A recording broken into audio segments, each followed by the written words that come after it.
Tous et bienvenue ce soir dans l'actualité. Cette rencontre des anciens gouverneurs de région, plus que jamais impliqués dans les affaires administratives, ils ont décidé de mettre leur savoir-faire au service de l'État. L'ancien Premier ministre Abdoul Mbaye ne démord pas après une seconde lettre adressée au président de la République où il demande des explications sur les contrats pétroliers. Le leader de l'Alliance pour la citoyenneté et le travail a encore interpellé Macky Sall sur la question. C'était ce matin à Ouakam chez le guide religieux El Hadj Thierno Tall. Dans l'actualité sportive, Saher Seck est reconduit à la tête de la Ligue sénégalaise de football professionnel pour 4 ans encore. Le président de Djambar se succède à lui-même après l'Assemblée générale qui a eu lieu ce matin. Et enfin, dans la deuxième partie de cette édition, Oumou Khairiba sera sur ce plateau pour le journal de la culture. Et c'était tout pour les titres. Le développement, c'est dans un instant.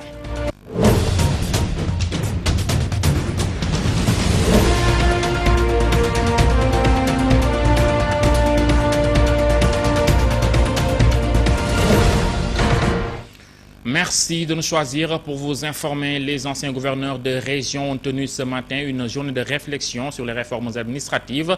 Leur souhait est de mettre leur expérience au service du pays. Le député ancien maire de Dakar Plateau, Abdoulaye Matar Diop, a salué ces travaux qui seront soumis, dit-il, aux autorités en charge des réformes.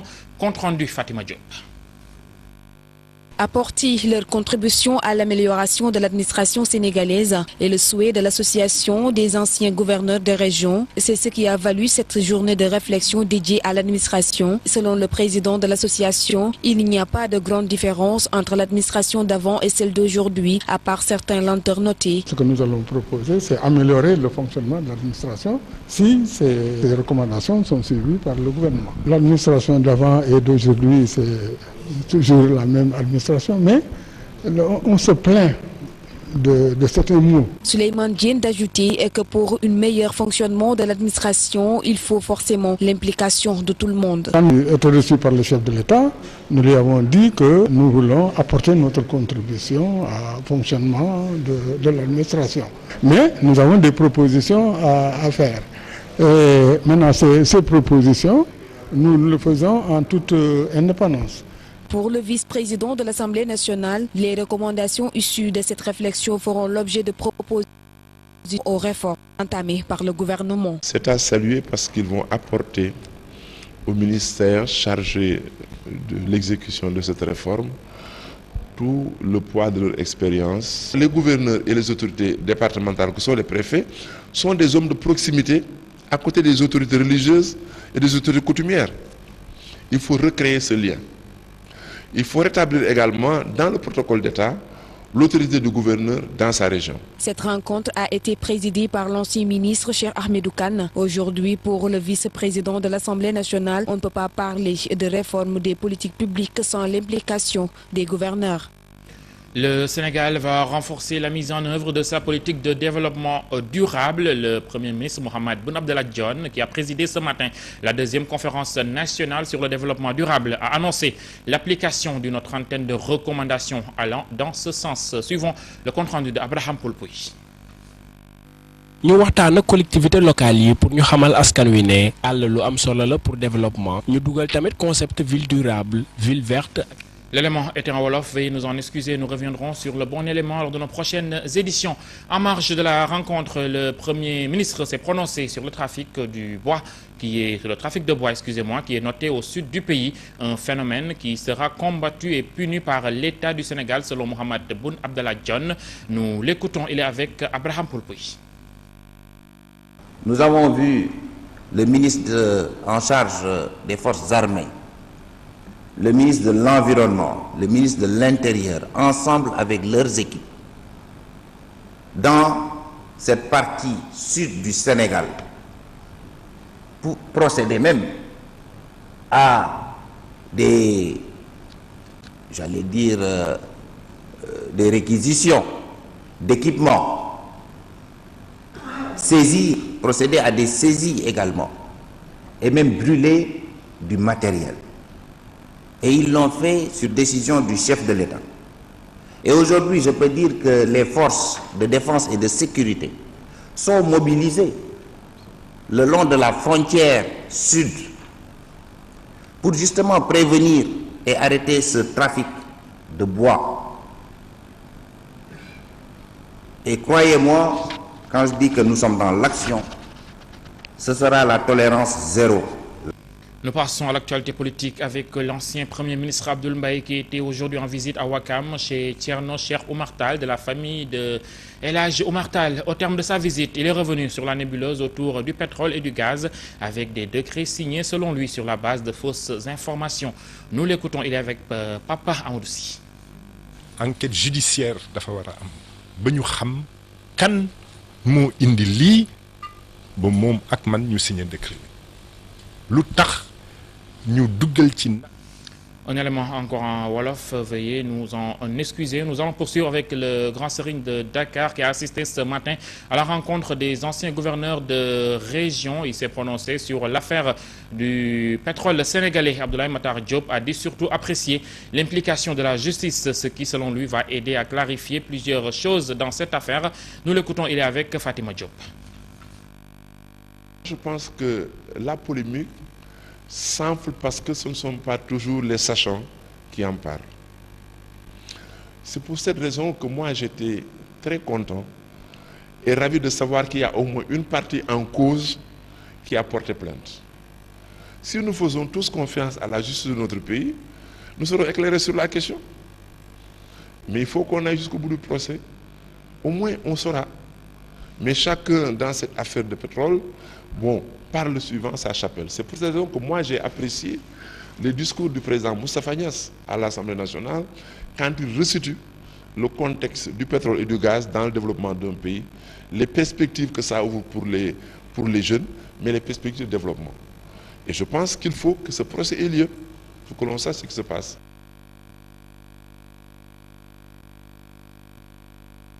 À Ziguinchor, le maire Abdoulaye Baldé réceptionne un projet d'éclairage public d'un montant de près de 110 millions de francs CFA. Plusieurs quartiers et artères de la capitale du Sud seront éclairés à partir de ce vendredi. Abdourahmane Diallo. Rentré tout récemment de la France où il a séjourné pendant près de 2 mois pour des raisons de santé, le maire de Ziguinchor vient de procéder ce vendredi à la réception d'un projet d'éclairage public. Celui-ci, dont le coût global avoisine les 110 millions de francs CFA, a permis l'éclairage de plusieurs quartiers et artères de sa ville. Oui, j'étais venu pour le lancement provisoire de la phase d'éclairage public qui a été démarré depuis l'année dernière pour un montant de plus de 100 millions, 110 millions. Qui nous a permis de réaliser l'éclairage public. Avec ce renforcement de l'éclairage public dans sa commune, Abdoulaye Baldé vise à renforcer ainsi la sécurité de toute sa population. Vous savez qu'il y avait un étudiant qui était décédé il y a cela quelques années, 1 an et demi. Donc la sécurité, les braquages peut-être dans cette zone-là, peut-être les agressions, on parle des braquages. Donc je pense que tout ça, le fait d'installer des lampes, le fait d'amener l'électricité dans les maisons, mais aussi de faire de l'éclairage dans les lieux publics, je pense que ça permet de renforcer la sécurité dans la ville. Cet éclairage public des quartiers comme Nema 2, Castor, Santhiaba, Wolof et Kenya a été une vieille doléance des populations. Aujourd'hui, ce sont ces dernières qui montrent toute leur satisfaction. Une grande satisfaction. On ne trouve pas les mots pour nous exprimer. Cette lumière, nous l'avons attendue depuis belle lurette. Ce programme d'éclairage public sera élargi dans tous les quartiers de la commune de Ziguinchor selon le maire Abdoulaye Baldé qui invite d'ailleurs les populations déjà bénéficiaires de veiller strictement sur les différents postes de transformation afin d'éviter d'éventuels vols. Nous passons à l'actualité sportive. Saher Seck vient d'être réélu à la tête de la Ligue professionnelle de football pour un mandat de 4 ans. Le bureau de la Ligue sénégalaise de football professionnel a tenu son assemblée générale aujourd'hui et le nouveau président s'est fixé comme objectif de trouver des ressources économiques pour être autonome et appuyer les clubs financièrement. Saher Seck est avec Fatima Silla. Falaatub liggéey la liggéey bu tar bañ ma falaatee ba pare bañ ma joxee micro bi dama leen ne vous venez de commettre une grave erreur. Nous reviendrons sur l'élément de CRSEC en français lors de nos prochaines éditions. Le stade de Ngalandou Diouf en réfection depuis quelques années sera bientôt fonctionnel. C'est l'assurance donnée par l'entrepreneur qui a redémarré les travaux après un long arrêt pour les jeunes de la localité. La lenteur des travaux a beaucoup impacté sur les performances des joueurs de la localité. Nous y reviendrons avec Fatima Silla. Les sportifs des Parcelles Assainies viennent de recevoir une enveloppe de 30 millions de francs CFA. La mairie de la commune qui a accordé cette subvention aux ASC a en retour réclamé des justificatifs de dépenses. Les responsables ont aussi annoncé la réfection de terrain de basket des unités 19 et 21. Le maire Moussassi est avec Zahra Aydara. Nous l'écoutons. L'année prochaine, les autorités du Trésor prendront leurs responsabilités afin que, au bout d'un mois, nous puissions disposer de ces subventions qui sont dans l'ordre de 30 millions, d'un montant de 30 millions, que nous avons répartis. Ce qui est dit, il faut le dire, il y a la relève qui n'est pas encore là. Donc il faut le dire, le mouvement aujourd'hui a des problèmes de relève. Donc sur le plan administratif, l'ONCAV et l'ORECAV sont en train de travailler vraiment à préparer cette relève. Nous allons aller vers un renouvellement général en 2017. Donc il faudra que les ASC puissent disposer de ressources humaines, de cadres, d'enseignants. La majeure partie du mouvement était forgé d'enseignants. Donc il faut des enseignants, des jeunes cadres qui vont venir prendre la relève pour pouvoir quand même administrer les clubs. Oui, nous allons réhabiliter 2 terrains. Les travaux vont démarrer la semaine prochaine. Nous avons donné les ordres de service. C'est le terrain de basket de l'unité 19 et le terrain de basket de l'unité 21. Parce que cette année aussi, nous voulons participer au tournoi de montée en division 2. Nous passons à l'actualité internationale présentée par Ouri Cissé.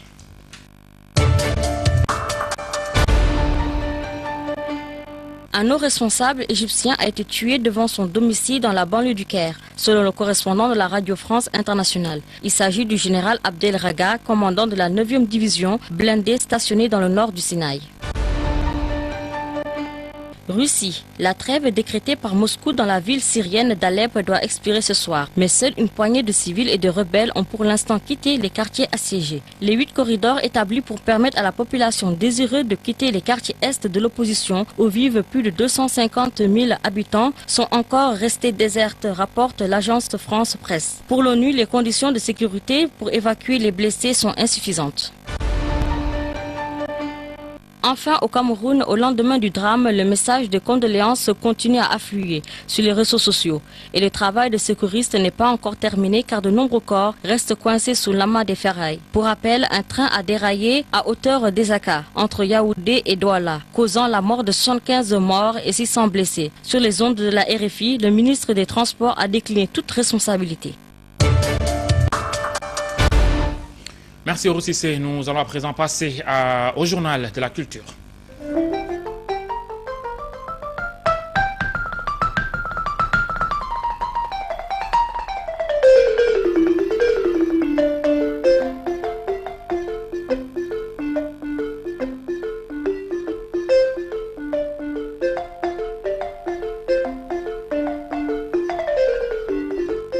Sur ce plateau, avec moi, Oumou Khairibas. Bonsoir Oumou.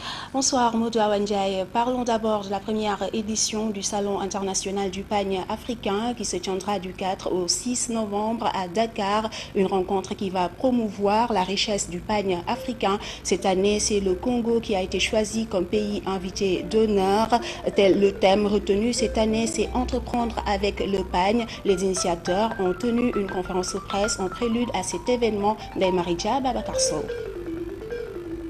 Dakar va abriter du 4 au 6 novembre la première édition du Salon international du pagne africain. Une initiative d'une maison de couture dénommée Tendance Ivoire dont la responsable revient sur les motivations de la tenue de cet événement. D'abord, je suis une dame passionnée du pagne africain. Ma mère était une grande commerçante de pagne africain et moi également. Le Congo est le pays invité d'honneur. Le choix de la République du Congo n'est pas un hasard. Pour la délégation congolaise, c'est un honneur de contribuer à la présentation et à la valorisation du pagne africain. Le Congo a eu l'honneur d'abriter cette première édition, plutôt d'organiser, d'accompagner cette première édition. Et c'est une activité très riche pour la femme africaine. Plusieurs activités sont inscrites au programme. Le salon va se dérouler en 3 grandes parties. La première partie qui concerne les expositions, la deuxième partie qui constitue le forum et le troisième thème phare qui est l'entrepreneuriat au féminin autour du pagne. Le Sénégal prendra part à cette manifestation annuelle. Nos mères et grands-mères qui déjà portaient le pagne depuis très longtemps maintenant. C'est pourquoi nous, à travers nos créations, nous voulons que cette nouvelle génération s'approprie le pagne. C'est vraiment tendance là. Tout comme d'autres pays de la sous-région. Les femmes travaillent derrière, elles sont dans l'ombre, mais surtout à la sous-région. Il faut faire attention à elles. Et elles vont venir en masse. Parlons à présent de la polémique notée autour de l'attribution cette année du prix Nobel de la littérature au chanteur américain Bob Dylan. Pour le président de l'association des écrivains du Sénégal, cela n'a pas été une surprise. Il y a juste eu une ouverture dans ce sens. Toujours dans le domaine de la littérature, Alioune Badara Bèye pense qu'au Sénégal, l'augmentation du fonds d'aide à l'édition permettrait de venir à bout de beaucoup de difficultés notées dans ce domaine. Dans cet entretien qu'il nous a accordé, le président de l'Association des écrivains du Sénégal s'est aussi prononcé sur des questions ayant trait à la SODAV, à Aïcha Kamara Babacar Sow. Le prix Nobel de la littérature a été cette année décerné au chanteur américain Bob Dylan, ce qui a suscité beaucoup de polémiques, mais n'a pas surpris le président de l'Association des écrivains du Sénégal. Personnellement, ça ne me surprend pas parce que depuis 3 années, Bob Dylan figure dans les 4 ou 5 premiers. À cause de la qualité de ses textes, parce qu'il ne faut pas que les gens perçoivent la littérature, la poésie spécialement, et la musique comme des genres différents, ou bien qui s'opposent. Non, il y a la musicalité des mots, mais il y a aussi les mots qui sont empreintes de musicalité. Ce n'est pas la même chose. Toujours dans le domaine de la littérature, Alioune Badara Bèye estime qu'au Sénégal, l'augmentation du fonds d'aide à l'édition permettrait aux lecteurs de bénéficier des livres à moindre coût et à l'écrivain de mieux vivre de son art. Le gouvernement sénégalais a fait des efforts, notamment dans le domaine du coût du livre. Il faut quand même, avec ce fonds d'aide, le livre qui est subventionné coûte moins cher.